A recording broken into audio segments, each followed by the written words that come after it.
Hey everyone, welcome back to Rob's Garage. Today we're going to be talking about the Cleveland engine, the teardown I've done so far. We're going to have a talk about where I'm thinking of going with it and a few quick updates on the car. So stick around, let's chat.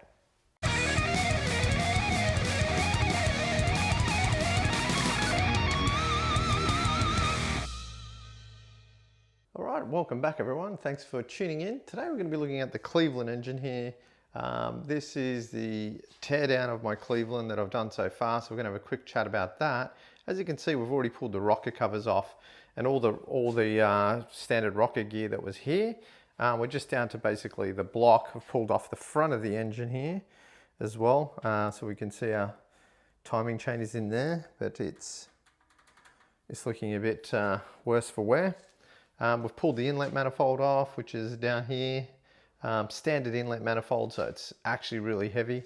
And yeah, that's about kind of where we're sitting right now. We're ready to start unbolting the head bolts so we can get the head off and have a look at that. So all the lifters have been taken out. You can see that the valley's kind of pretty clean in here, which is pretty cool. And we can get the heads off next and see what we have under there. Okay, so over here, I've got all the rocker, the original sort of standard Ford rockers that come on these. So these are the Ford fulcrums, the standard ones. I've just put them in a plastic container here. I don't actually expect to be continuing to use those at all, but I thought I'd keep them because you never know. You never know what we might actually do with it. So it's worth just hanging on to them, and I'll stick them on a shelf here. I've also got the lifters out here. So these are just standard hydraulic lifters. You can see I've numbered them 1 to 16 for piston 1, you know, inlet and exhaust, etc. So if I ever want to use these again with the existing cam, that's actually possible. So I'm just letting these drain out on some paper towel, and then I'll put them away. And then we also have in here is just the you know, the push rods, pretty standard stuff. Nothing really that special about these. They're probably just standard Cleveland push rods. But what we have on the engine, I guess these heads are pretty much stock, but the valve springs were upgraded when I did the rebuild on this originally. These are a higher strength valve spring, so they weren't the standard ones because this is not a standard cam that was in this engine, but everything else is kind of stock. Obviously it does have the double row timing chain, but yeah, she's definitely seen better days. And to be honest, I'm a bit surprised about that because I didn't expect it to really look like that. Yeah, and the next thing we're going to do is take off the head and have a look whether this is an open chamber or closed chamber. Now this is a 302. I'm expecting these heads to probably be a closed chamber head. And we'll have a look at that. We'll see if they're an open chamber or a closed chamber, but you know, they're still just a 2V head. There's nothing really that special about them at all. So, you know, we're just gonna have a look. Now, in terms of what we're actually planning on doing with the engine, when I say we, I actually mean me. At the moment, I'm going to stick with this standard block. I'm kind of tempted to buy an aftermarket block, but there's obviously there's a lot of things to do on the car, and you know, you have to pick and choose where you're going to spend your money. Also wondering whether I put a stroker kit in it. Not really sure, not 100% sure whether I want to do that yet or not. Not because I don't want to do it, but mainly because do I want to spend that much on this particular engine? I originally thought I would do that, put like a 408 stroker kit through it. I'm on the fence. One thing that is definitely going to happen is we're going to upgrade the heads. Probably at this stage, most likely looking at some CHI heads, probably the 3Vs with the CHI intake manifold. So if I don't do the bottom end, that means it'll stay at 302. Because I don't really want to spend money on a 351 crank and rods because I'd rather just get a stroker kit. But anyway, so we're talking about $5,000 worth of initial parts. Like the stroker kits, I think are about three and a half maybe, and then the heads probably another three and a half, and then you've got, you know, all your valves and stuff on the top. So you could be looking at close to 10 grand just to to get all the components here without, you know, a new distributor and stuff like that. So yeah.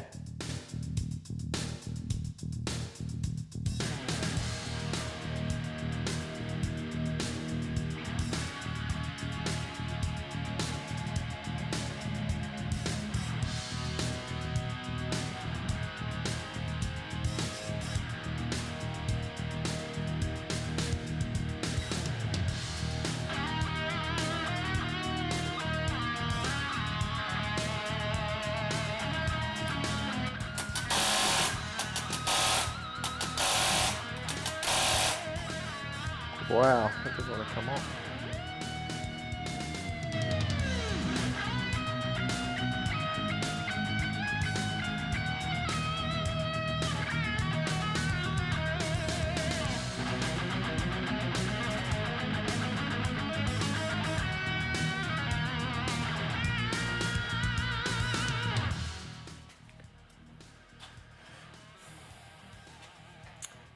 Okay, so that's pretty much what always happens. You're going to get partway through and you're going to run into problems. So most of the head bolts have come off with a standard socket, although I don't want to push my luck because some of them are sticking and they don't want to come off. So I'm using 11/16 here and an adapter here because this is only a 3/4 inch anvil. So I've upped it. I've got an adapter here to go to a 1/2 inch. So, you know, I don't want to break this thing. I don't know how easy that'll break and I don't really want to see. Now the impact socket here is quite a lot thicker and it doesn't actually fit in between the pedestal and some of the bolts. So that's obviously going to be an issue and we really need to use the impact to get it off. So I'll have to come back and see what we can do to actually make some progress going forward because doing it by hand is not looking too easy either. So yeah, let's come back to it and see how we go. All right, so I've had a bit of a go with the breaker bar I have and just with the socket. I used a little bit of WD-40, just get into the right position, and then I was able to crack the remaining bolts. I didn't want to actually undo even with the impact wrench. So sometimes it's a bit of elbow grease can help. So what I'm going to do now though, use my Fuel M12. We'll connect this socket onto it and we'll just take the rest of the bolts off. We'll unhook the head and we'll have a look at whether this is a closed chamber or an open chamber. I'm hoping it's closed chamber. I don't actually particularly expect to be using this head again, at least on this engine. Maybe I'll just keep it around for another project sometime, but it'll be interesting to take a look because I actually don't know what we put on this when I had this built some 20 odd years ago. So let's go.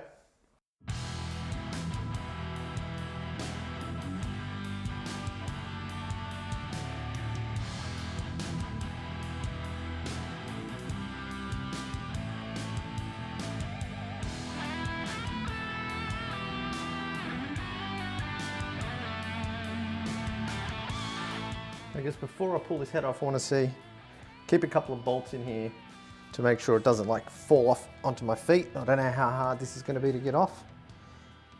It might be a matter of trying to stick a screwdriver or something in these gaps here and see if we can just unglue the head. But these bolts are loose enough, so I'll just check. Now I guess my main concern here is that this thing's not going to fall on my feet. I think these are around 25 kilos complete, so I think there's some dowel pins here. So I'm going to slowly take these bolts out here and hope that this thing, or be mindful that this thing's not going to land on my feet now that I've been able to just crack that bolt.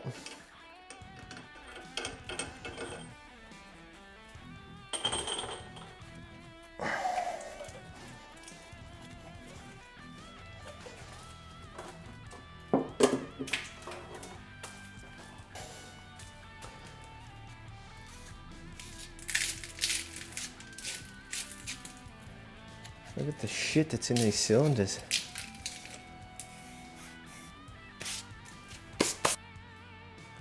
Okay, so here we've got the head off now. We can have a look at what the pistons look like inside here. And you can see why I didn't really want to run this engine after being sitting for so long. It's been in dry storage, but you know, imagine starting it up with that stuff sitting in your engine is probably not ideal. You can see they've all got a bit of that dirt and stuff in there, so that was kind of my concern about starting it up. And you can see there's a lot of that stuff that's just, I guess, flaked off, all the combustion and stuff. So here's the head. We've got a closed chamber design. Well, we've got these flattened sections here. So yeah, here's what we've got.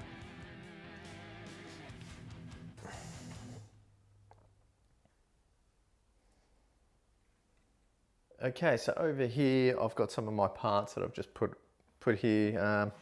You know, here's the fuel pump I just pulled off the engine. Probably get a brand new one of those. I don't think I'm going to be using that at all. Then we have, let me just get in front behind that.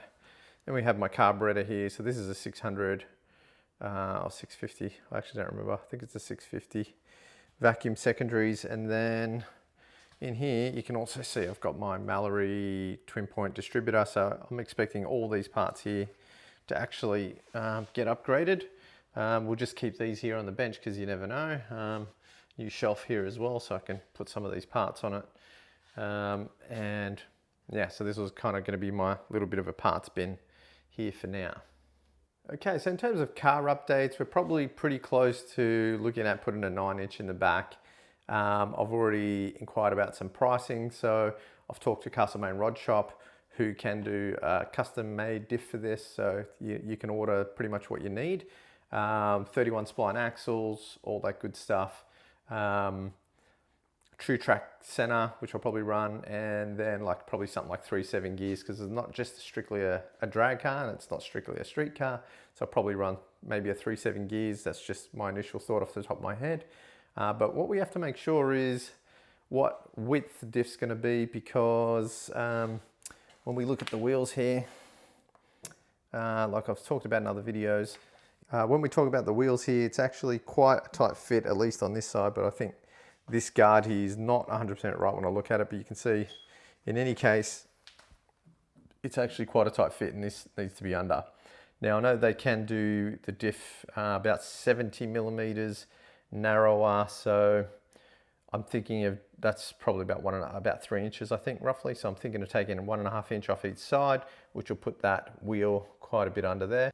That's the minimum width that you can actually go on these, and you can see here I was actually rubbing, just pushing this into the garage. So when I originally did that, so these need to be quite under there quite a bit. They're not rolled or anything, so but I need a bit of clearance. But what I might do, it's going to take a bit of work, is pull this diff out potentially and measure it all up. Just put the wheels under there and measure the distance between the face here, just to make sure that where the wheels will sit under there, and make sure it's actually going to sit the way I want it to sit.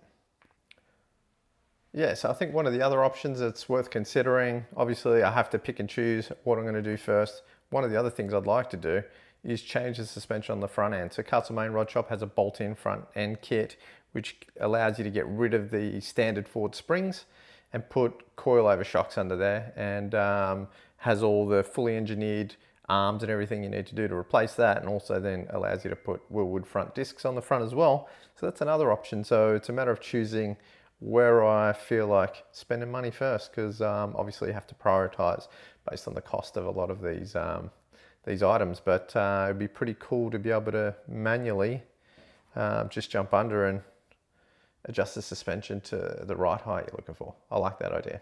Pretty cool. All right, so there's another video done. If you've stuck around this long, I really appreciate it. You're a real supporter of the channel, and yeah, that means a lot to me, and I really appreciate that. Big shout out to Jeff Sullivan. You've been a big supporter of the channel so far with your comments, and I don't know, you've liked a few of those videos, so that's great, mate. I really appreciate that. If you like the video, you know what to do. Give it a thumbs up, and we'll have another video coming soon. Something in this case that we'll be talking about really soon on another upcoming video. So if you think you know what this is, let me know in the comments, and we'll see who's right. All right, we'll catch you on the next one. Take care, everyone, and we'll see you soon.